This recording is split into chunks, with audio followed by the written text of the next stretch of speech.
Jail से रिहाई हो गई है। जी हाँ नाजरीन, कौमी इदारों के खिलाफ उकसाने के इल्ज़ाम के तहत जुडिशल रिमांड पर मौजूद पाकिस्तान तहरीक इंसाफ के रहनुमा फवाद चौधरी की ज़मानत बाद अज़ गिरफ्तारी की दरख्वास्त मंजूर कर ली गई। फवाद चौधरी की दरख्वास्त ज़मानत बाद अज़ गिरफ्तारी की दरख्वास्त पर समाअत हुई।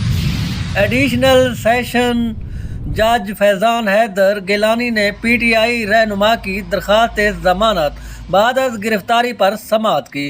फवाद चौधरी के वकील बाबर अमान, फैसल चौधरी और अली बुखारी अदालत के रूबरू पेश हुए। तफ्तीशी अफसर की जानिब से केस रिकॉर्ड अदालत में पेश किया गया। दौरान समाअत प्रोसिक्यूटर अदालत के रूबरू पेश हुए।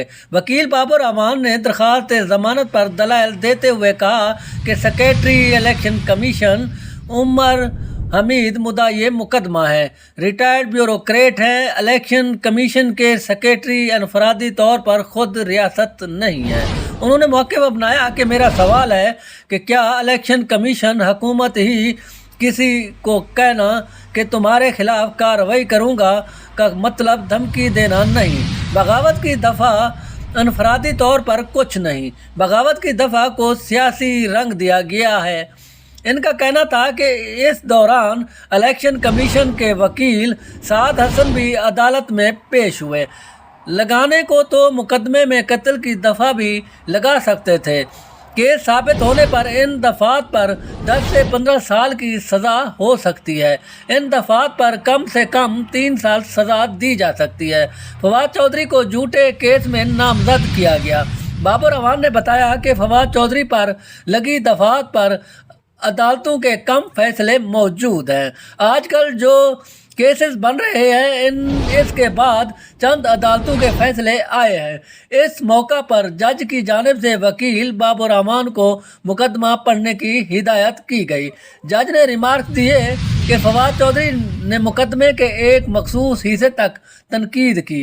जज ने इस्तफसार किया कि फवाद चौधरी की जानिब से कहना कि घरों से छोड़कर आने का क्या मतलब ही फवाद चौधरी सीनियर वकील और पार्लियामेंटेरियन हैं। बाबर अमान ने कहा कि माजी में खातून को ट्रैक्टर और ट्राली कहकर भी मुखातिब किया गया। अदालत ने इस्तफसार किया कि ख़ानदानों के हवाले से बात करने का क्या मतलब है।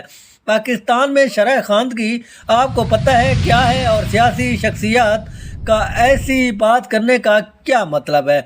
एडिशनल सेशन जज फैज़ान हैदर गिलानी ने कहा, इससे कबल हमारी एक साथी जज के बारे में रिमार्क्स दिए गए। इतना आगे जाने का मतलब है कि बाद में इसमें माफ़ी मांगी गई। बाबर अवान ने कहा, इस मामले को भी हमने जाकर हल करवाया था।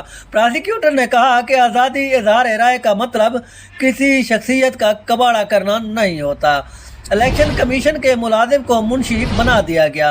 जज ने इस्तफसार किया कि क्या किसी वकील ने मुंशी के कहने पर एतराज़ उठाया। मुंशी के लफ्ज़ को गलत क्यों समझा जा रहा है। प्रोसिक्यूटर ने कहा कि इलेक्शन कमीशन के मुलाजिम को टारगेट करके मुंशी लफ्ज़ इस्तेमाल किया गया।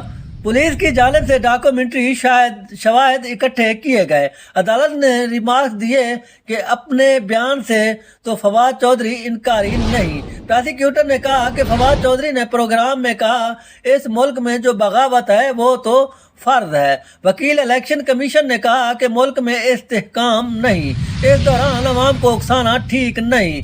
सिर्फ इलेक्शन कमीशन को टारगेट नहीं किया जा रहा, रजीम चेंज के बाद अफवाज पाकिस्तान और सियासी शख्सियत को टारगेट किया जा रहा है। जज ने रिमार्क दिए कि कानून नौ आबादियाती दौर में बनाया गया था। कुछ दफ़ात वापस नौ आबादियाती दौर में ले जाती हैं। पाकिस्तान पैनल कोड की दफ़ा 124 इन दफ़ात में से एक है। अगर एक असर रसूख रखने वाला शख्स अवाम को उकसाए तो सूरत हाल मुख्तलिफ होगी।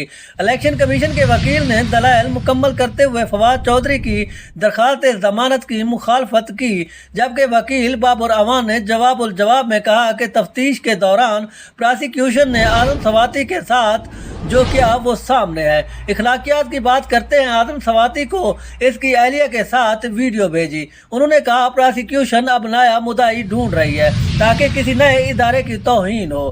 جس عدالت نے الیکشن کروانے کی ہدایت کی، اسی انتخابات سے الیکشن کمیشن بھاگا۔ لوگ ووٹ ڈالنے کے لیے قطاروں میں لگے تھے اور چیف الیکشن کمشنر بھاگ گئے۔ بابر اعوان نے کہا اگر بیان پر جانا ہے تو پراسیکیوشن کی تو 3 سال چاہیے۔ فریقین کے دلائل سننے کے بعد عدالت نے فواد چودھری کی درخواست ضمانت 20,000 روپے کے مچلکوں کے عوض منظور کر لی۔ جی ہاں ناظرین، مزید اس طرح کی ویڈیو دیکھنے کے لیے شاکر نیوز کو سبسکرائب